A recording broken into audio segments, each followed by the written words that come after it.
Alors, bonjour tout le monde, j'espère que vous allez bien en ce beau, un petit peu frais vendredi après-midi. Alors, écoutez, je me présente à vous, mon nom est Laurent Vorelli, je suis le président de Propulsion RH. Et pour ceux qui se joignent pour la première fois pour un de nos webinaires ou une de nos causeries RH, bienvenue à vous. Et pour les autres, ça fait plaisir de vous revoir, même si je ne vous vois pas. Mais en tout cas, je peux reconnaître des noms de personnes qui participent à l'activité aujourd'hui. Écoutez, on a pensé, parce que l'objectif de ces webinaires, de ces causeries, c'est parfois de développer des compétences, parfois de discuter de sujets qu'on a à cœur dans le domaine de la gestion des ressources humaines, hein, principalement, et, mais aussi de vous faire découvrir différentes pratiques. On a pensé en fait de faire découvrir tout simplement la pratique du co-développement. Donc une pratique, en plus on peut être assez fier, hein, une pratique, qui a été, formalisée, par des personnes, ici au Québec. Et qui de mieux, pour ceci que, d'avoir avec nous José Bélanger. En fait, José, je vais vous faire une brève présentation de José. Bonjour José, comment vas-tu? Bonjour Laurent, ça va bien toi-même? Oui, ça va très bien, ça va très bien. Alors, en fait, José, on se connaît parce qu'on travaille ensemble sur différents projets. José est une professionnelle, en ressources humaines d'expérience, hein, ça va? C'est positif si je dis ça, hein, de une belle Tout à fait. expérience. Et expérience dans différentes, entreprises et organisations, notamment dans le domaine financier, mais pas que là, et qui, ces dernières années, s'est concentré dans, le partager son expertise et son expérience à travers une pratique de consultation. Elle intervient dans différents mandats, beaucoup au niveau de la gestion du talent, beaucoup au niveau de aussi, José est une coach PCC, une coach certifiée. Et puis, c'est aussi, spécialisé dans le neurocoaching, c'est bien ça? Oui. Et également là, a développé une très, très belle expertise au niveau de l'intelligence, émotionnelle. José, moi, j'ai toujours beaucoup de plaisir à travailler avec José parce que c'est une personne qui est, méticuleuse, qui est très, très engagée là envers nos clients. Puis si certains d'entre vous, vous êtes client, vous pourriez certainement en témoigner, hein, ô combien elle met tout en œuvre pour vous satisfaire. Donc, voilà, écoutez, je vais laisser, la place à José. J'avais peut-être une première question à vous poser, un premier petit sondage, à savoir tout simplement, bah, connaissez-vous, quel est votre niveau de connaissance du codéveloppement? Alors je lance le sondage. Alors tous les sondages sont confidentiels, donc allez-y, vous pouvez commencer à y répondre.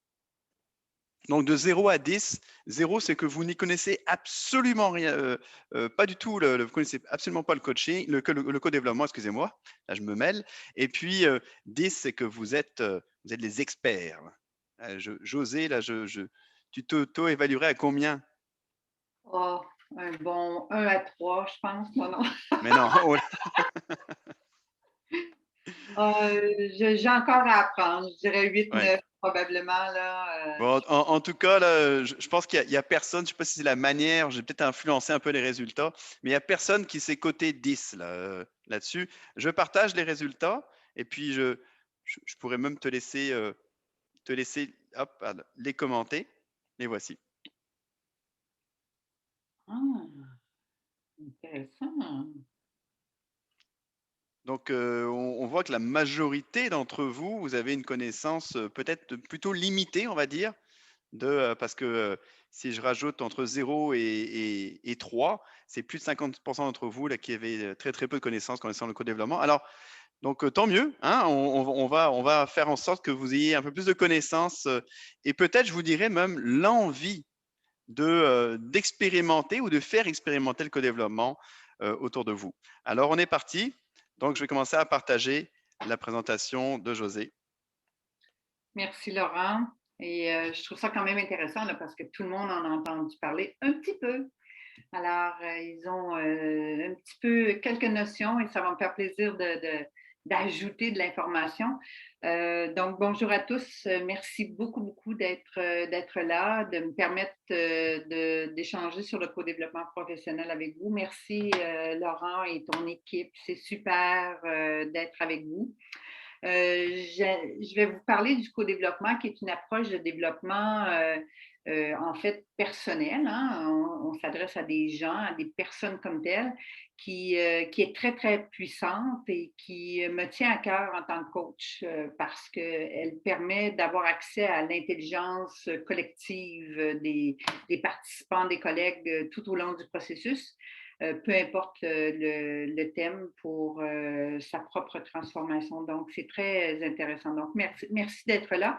Et sans plus attendre, j'aimerais ça vous parler de l'historique rapidement. Laurent en a mentionné quelques bribes. Euh, on parle d'Adrien Payette et de Claude Champagne, hein, quand on parle d'implantation dans le modèle québécois en 1990 et qui a fait son évolution depuis. À l'époque, mes deux collègues, effectivement, avaient lancé un livre, alors vous pouvez vous y référer encore. Et Claude vient de lancer un autre livre qui sortira à l'automne. Donc, c'est une approche qui a été adoptée par les universités, par les firmes, par les entreprises de plus en plus depuis plusieurs années. Et l'Association québécoise de co-développement en fait la promotion, nous offre des outils à ceux qui sont certifiés, qui sont membres de la QCP. Alors, je pense que c'est une belle évolution depuis le tout début. Alors, si on veut regarder, qu'est-ce que c'est le co-développement professionnel, Laurent? Rapidement, là, en deux lignes, c'est vraiment une approche qui est développée de développement qui est orientée sur l'action parce qu'on fait vraiment, on favorise l'action dans la démarche, dans le processus et on mise sur le groupe et l'interaction, évidemment, avec les participants. On va le voir avec le processus, la structure. Ce n'est pas d'une formation traditionnelle qui fait en sorte qu'on a un formateur qui enseigne aux participants, mais beaucoup plus l'utilisation d'un cadre, d'une structure pour amener des éléments qu'on aura choisis ensemble. Quand je vais vous parler du processus, vous allez voir comment ça fonctionne. C'est super intéressant et près de soi, de sa réalité. Et aussi, c'est une approche qui favorise l'atteinte d'un but commun parce que les gens définissent à l'avance, à l'étape zéro qu'on a ajouté depuis plusieurs années, à l'étape zéro où on identifie un but, des compétences qui sont communes, de sorte que peu importe le rôle qu'on joue, les gens autour d'une table, dans le cadre d'un processus ou de la structure, peu importe le rôle, soit le client ou le consultant, ben, tout le monde apprend. Tout le monde peut partager des pratiques, des idées, des recommandations. Alors, la discussion, évidemment, est très bien structurée, tout en étant flexible. Donc, ça, c'est vraiment ce qui concerne le co-développement comme tel. Si on regarde un peu le fonctionnement, Laurent, la prochaine slide, rapidement, c'est très simple, hein. On parle d'un client, d'une personne, un participant au sein d'un groupe, souvent autour de 8 personnes. Je vais y revenir, entre 6 et 8 personnes très fréquemment vues. Donc, un client pour une séance, un participant pour une séance va jouer le rôle de client et tous les autres participants vont jouer le rôle de consultant. Alors, c'est intéressant de vous imaginer, je suis certaine que vous avez déjà été devant un consultant qui était à votre bureau. Alors, chacun des participants joue ce rôle-là, peu importe ce que les autres consultants lui proposent. C'est vraiment les recommandations, idées, réflexions, questions du consultant que le client prend en considération en fonction du cas, de la situation, de son enjeu qu'il a préparé, pour lequel il aimerait avoir de l'aide, du soutien. Et on a la facilitation, donc le facilitateur qui, évidemment, coordonne le processus, les étapes, mais qui aide aussi à faire réfléchir, à faire ressentir, à agir avec des questions puissantes de coach. Je ne vous le cacherai pas. Et puis, ça permet aux clients de réfléchir davantage de sorte que lorsque la séance se termine, il y a un plan d'action. Et sans plus attendre, j'aimerais ça vous présenter rapidement également la démarche à la prochaine slide qui comprend 6 étapes. Les 6 étapes sont existantes depuis le tout début de l'implantation de cette démarche-là par mes collègues, Claude et Adrien, et ont été repris et repris. Mais à un moment donné, il y a une étape zéro qui est apparue dans le décor avant, évidemment, la présentation du cas, qui est l'étape 1, de sorte que, et je vous en ai parlé rapidement, de sorte que les participants s'entendent sur le thème ou sur le type de compétences, soit des compétences techniques, de leadership, des compétences de savoir-faire ou de savoir-être, intelligence émotionnelle. Alors, d'un commun accord, les participants décident et adhèrent à un ensemble de compétences ou un thème en particulier à adopter pour l'ensemble de toutes les séances. Et pour chacune des séances, bien, ce processus-là va prendre place. Donc, le client, le participant qui va jouer le rôle de client pour la séance en particulier d'une durée habituelle de 2 heures, va présenter son cas, un cas qui a été préparé avec mon aide. Moi, j'accompagne toujours les participants dans la préparation. Je peux passer 30 minutes avec eux avant la rencontre, mais il y a un investissement approximatif de 1 heure, je dirais 1 heure, 1 heure et demie de préparation pour cet individu-là qui viendra présenter son cas. Ensuite, une fois que ça, c'est une étape qui dure environ une dizaine de minutes. Ensuite, les participants qui jouent le rôle de consultants vont clarifier, vont poser des questions pour comprendre le contexte vraiment en détail, pour clarifier, se faire clarifier de l'information qu'ils n'auraient pas compris. S'assurer que l'objectif de la démarche, l'objectif que le client veut atteindre, veut réaliser dans sa situation est clair pour eux parce qu'ils auront des recommandations à faire à l'étape 4, à lui faire, à lui présenter, de sorte que ce client va repartir avec des pistes d'action. Donc, une fois que l'étape de la clarification, elle est faite, qui dure environ une quinzaine de minutes, on va revenir au client, lui demander, bon, c'est quoi tes attentes envers tes collègues, les consultants, qu'est-ce que tu souhaites avoir, quel type de consultation tu aimerais avoir. Par exemple, des exemples, ça peut être que des questionnements, du questionnement, ça peut être que des idées ou de l'expérience partagée par ses collègues qui ont déjà vécu le même type d'événement. Ça pourrait être se faire challenger, excusez l'anglicisme, mais se faire challenger, questionner sur sa posture de leader, de gestionnaire, qu'est-ce qu'il a dit, qu'est-ce qu'il n'a pas dit. On pourrait aussi demander au consultant, le client pourrait demander au consultant de donnez-moi du feedback, gênez-vous pas de la façon que je m'exprime, de la façon que je perçois les choses dans ma situation, de sorte que ça va m'aider davantage à avancer dans ma démarche et dans la résolution de la problématique. Mais ça, c'est une chose que je veux vraiment vous amener comme élément important. Le cas en soi, il est une raison, tout simplement un prétexte pour travailler les habiletés, compétences de la personne via une situation concrète. Donc, à partir de ça, ben, on va aller à l'étape de la consultation qui peut facilement durer de 40 à 45 minutes pour les consultants. Et là, le client ne dit plus rien. Il fait juste prendre des notes. Chaque consultant, il va à tour de rôle, alors ce qui permet aux gens qui s'expriment un petit peu moins que d'autres d'avoir la place pour s'exprimer parce que ça fait partie du rôle de la facilitatrice ou du facilitateur, de donner la parole au fur et à mesure, à tour de rôle. Et là, le client prend des notes, prend des notes, prend des notes. Parfois, là, il termine la séance avec plusieurs idées et recommandations.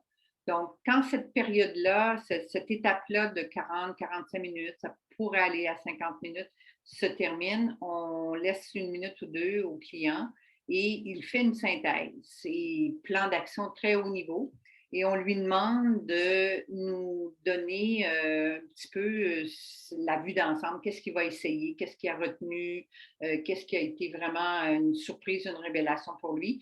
Et à partir de là, il va pouvoir terminer son plan d'action après la séance, mettre ça en branle, aller tester des pistes. Et habituellement, on va donner 4 semaines entre les deux séances, entre chacune des séances, pour que la personne ait le temps de revoir son équipe, par exemple, 2 semaines plus tard, de faire une intervention et de récupérer ou de collecter de l'information, des résultats pour pouvoir venir nous partager ça à la séance suivante.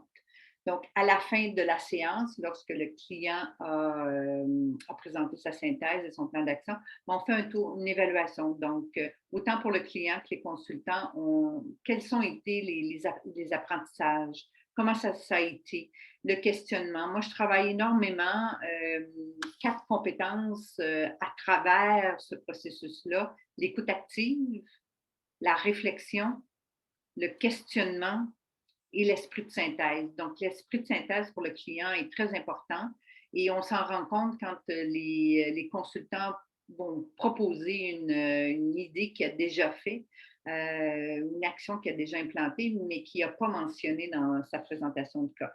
Donc, l'esprit de synthèse est important pour un gestionnaire, pour nous tous d'ailleurs. L'écoute active, la réflexion et le questionnement. Donc, à partir de ça, là, on peut aller à la slide suivante, Laurent. J'aimerais ça vous présenter quelques bénéfices de l'approche. Tu peux me les amener au complet, puis je vais passer à travers rapidement. Donc, un premier bénéfice, c'est que ça favorise l'intégration pratique des comportements souhaités. Donc, on n'est plus dans de la formation traditionnelle, théorique, et on pratique juste un peu où on fait un exercice en lien avec ça. On est vraiment dans la pratique, dans l'incarnation et la démonstration d'une posture ou d'un comportement pour le gestionnaire qu'il souhaiterait développer. Ça va favoriser la confiance, la collaboration, la responsabilisation aussi, parce que là, il est avec ses pairs. Aussi, je ne vous ai pas mentionné, mais à l'occasion, on a des ententes entre les participants, de sorte que la confidentialité est très bien préservée et il y a une confiance, une collaboration qui se crée, mais je vais y revenir au niveau des facteurs de clés de succès au niveau de la confiance. Aussi, c'est une approche qui offre un espace pour réfléchir pour les pratiques de gestion et de leadership. Souvent, ce que les gestionnaires n'ont pas ou n'ont pas le temps en entreprise. Et là, c'est un forum, une plateforme, un moment, un espace pour pouvoir réfléchir à voix haute avec des collègues qui occupent le même rôle qu'eux. On fournit une structure, évidemment, c'est une structure, évidemment, pour des gestionnaires qui pourraient vivre des transformations organisationnelles et on en voit de plus en plus, même de façon régulière. Donc, c'est une plateforme qui peut permettre aux gestionnaires et leaders d'amener leur situation, comment ils peuvent transitionner d'une structure à une autre. Et ça donne aussi un sentiment de fierté. Ils peuvent venir valider, ils peuvent venir partager pour aider, mais ils peuvent venir aussi se joindre à un groupe de co-dev pour chercher de l'aide en même temps. Donc, ça devient un réseau d'entraide, de soutien, d'échange. Les participants peuvent se rejoindre, s'appeler entre les séances ou bien après le codev, la démarche comme telle. Donc, si on regarde rapidement les facteurs clés de succès, si vous aviez à vous poser quelques questions, comment je pourrais faire ça en entreprise, qu'est-ce qui serait bien de prendre en considération? Évidemment, on parle d'une démarche qui, qui demande ou qui offre une possibilité là, de développement. Donc, c'est volontaire habituellement. Jusqu'à date, je n'ai jamais vu de démarche forcée de CODEV. La confiance est un facteur clé important, essentiel. C'est une fondation, en fait, pour la démarche parce que tous les cas sont des cas réels et les participants m'en parlent régulièrement. Est-ce que je peux amener une situation vraiment réelle de confidentialité, de conflit? Effectivement, on n'est pas obligé de nommer des noms. Alors ça, c'est une entente tacite là, où la confiance, la confidentialité est de mise. L'écoute, les gens qui arrivent là, d'être en ouverture, d'être dans le non-jugement, dans l'écoute complète. L'adhésion de l'entreprise, le dernier de la deuxième colonne, est essentielle aussi parce qu'on parle d'une approche de développement qui demande aux participants de pratiquer dans la réalité les comportements qu'ils souhaitent développer à même un vrai cas. Alors, l'adhésion de l'entreprise est essentielle pour permettre d'offrir le temps aussi de le faire et avoir du plaisir, ça c'est certain. Puis habituellement, il y a beaucoup de plaisir, du moins dans les situations ou processus démarche que j'anime. Donc, en gros, et ça a été rapide, effectivement, je vous ai présenté ce que c'était le co-développement professionnel. Je ne sais pas, Laurent, s'il y a des questions pour moi, ça me ferait Bah oui, plaisir. bien, d'ailleurs, bon, bah, merci là, parce que tu as rempli le cahier des charges, on va dire comme ça, c'est-à-dire d'être capable d'expliquer quand même une approche, une méthodologie qui est quand même complète en à peu près 15, 15 à 18 minutes. Là, bravo, bravo pour ça. Si on veut faire atterrir tout ça, moi, ce que j'aimerais que tu fasses, c'est que tu nous partages tes propres expériences, alors comme facilitatrice de groupes que tu as accompagnés. Donc, as-tu des exemples de concrets et puis dans quel contexte, en fait, ça s'est inscrit, ces groupes de co-développement? C'est intéressant que tu me demandes ça, Laurent, parce que j'ai trois beaux exemples que je vais énumérer ou énoncer rapidement. Puis, si on a du temps, je pourrais prendre plus de temps. Justement, avec Propulsion RH, je travaille avec un grand client, une grande organisation où on a mis en place une démarche de co-développement avec des premiers niveaux de gestion pour développer les compétences de gestion et de leadership à partir d'un modèle qui présente des compétences. Et depuis, je suis à à ma deuxième démarche et c'est vraiment un succès.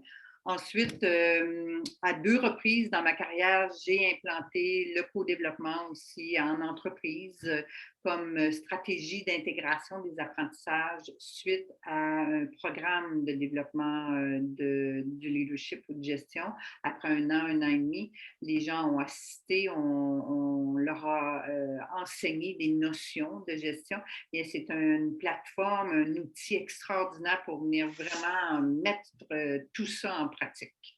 Puis, justement, j'ai une question là, mettons, j'imagine que des personnes qui participent et des personnes qui sont, par exemple, euh, font partie de la haute direction ou du département de gestion des ressources humaines et se posent la question de savoir comment je peux faire si je veux implanter, si je veux être capable de pouvoir, même des fois, vendre l'idée du co-développement, comment je peux m'y prendre?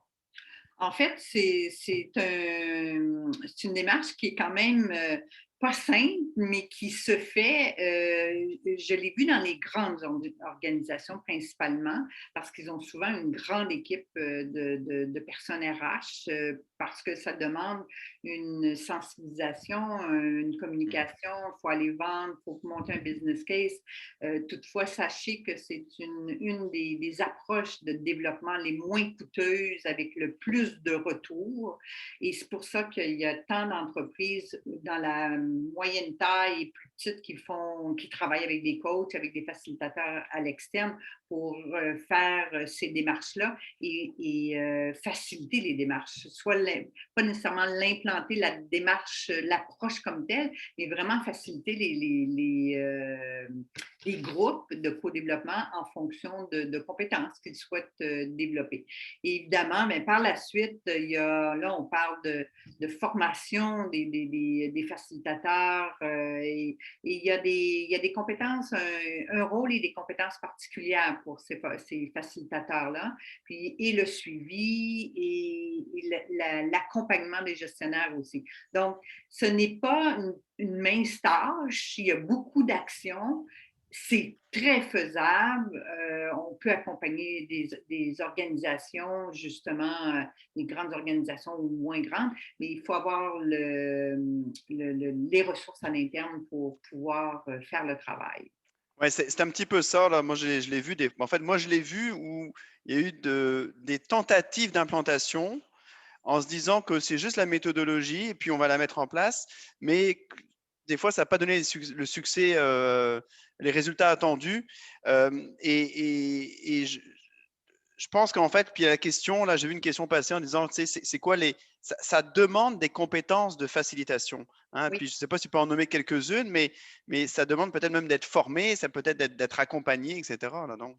Ben, en fait, pour en nommer que quelques-unes, il y a tout un profil de compétences de l'Association québécoise de co-développement professionnel auquel moi j'ai accès. Il y a un rôle, il y a des compétences, un portfolio de compétences, mais évidemment, la gestion de la dynamique d'un groupe, le type de questions vraiment puissante de sorte qu'elle fait émerger ce qui n'a pas émergé encore. Donc, les coachs sont solides pour faire Les ça. coachs sont solides, c'est ça notamment. Là. Exactement. Et il y a une question qui a été posée lors de l'inscription. Une personne a posé la question de savoir, le co-développement peut-il être aussi efficace en virtuel qu'en présentiel? Tout à fait, tout à fait. Je peux vous dire aujourd'hui qu'il n'y a aucune différence. Je fais du codev en personne depuis 2005 et je fais du codev en virtuel depuis 2018 et bien avant la pandémie. Et on a l'impression qu'on est ensemble. Il n'y a aucun défi ou presque pas. C'est même probablement ce qui se fait de mieux avec le coaching one-on-one Bon, merci. virtuel. C'est bon. Alors, par ailleurs, dernière question pour toi. Puis en attendant, je vais vous proposer un petit sondage par une dernière question aussi aux participants. Mais la dernière question, c'est quoi les commentaires que tu reçois des personnes qui participent en fait au sondage? Puis la question que je vous pose pour ceux qui assistaient, vous sentez-vous prêt ou prête à explorer ou à poursuivre l'utilisation de cette approche de co-développement, soit pour vous-même ou de le proposer là, à vos gestionnaires dans votre organisation? Trois commentaires réguliers que je reçois, Laurent. D'abord, extraordinaire. Meilleure séance de développement que j'ai eue depuis plusieurs années à cause du format. On développe tellement notre questionnement. Merci, José, parce qu'on va être capable d'aller plus loin avec les membres de notre équipe. Plutôt que de leur dire quoi faire, on va découvrir avec eux. Et ça nous aide à penser bien plus large qu'on pensait parce que juste à écouter et à entendre nos collègues, on se dit, ah mon Dieu, il y a tellement de pistes auxquelles je n'ai pas pensé. Juste ça, là, c'est les trois commentaires qui me reviennent régulièrement. Et puis, l'autre chose que je peux ajouter aussi, c'est que c'est aussi une belle activité de développement à insérer. Par exemple, nous, on le fait de plus en plus dans des parcours de développement. Donc, où il y a des activités de formation, il peut y avoir des activités de coaching, et puis également des activités de co-développement. Et nous, je sais que on pousse de plus en plus vers l'apprentissage mixte en intégrant notamment du co-développement là-dessus. Je partage tout simplement le résultat du sondage. Alors, j'aurais tendance à dire que, en tout cas, une belle partie du travail a été fait parce que je te laisse découvrir les résultats, José. Oh, wow!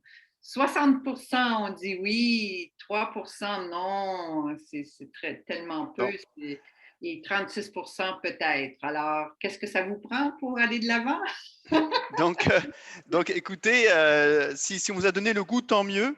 Et puis, d'ailleurs, on a un petit cadeau pour vous, là. Je partage avec vous tout de suite. On a décidé, en préparation de ce webinaire, on a brainstormé, on s'est préparé, etc.